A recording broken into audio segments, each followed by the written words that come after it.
Des danseurs, des orgues, des chanteurs, un texte de Jean Rouault, le tout dans l'architecture de la cathédrale Saint-Maurice.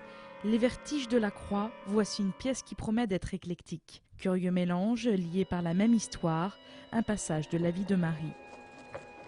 Chaque domaine artistique se lie à son voisin, l'ancien et le contemporain cohabitent avec la religion, chacun se mêle l'un à l'autre.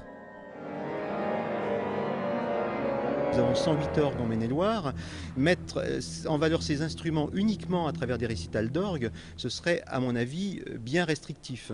Alors qu'au contraire, ouvrir la musique d'orgue aux autres arts, c'est amener des publics à se rencontrer et amener des publics à redécouvrir cet instrument.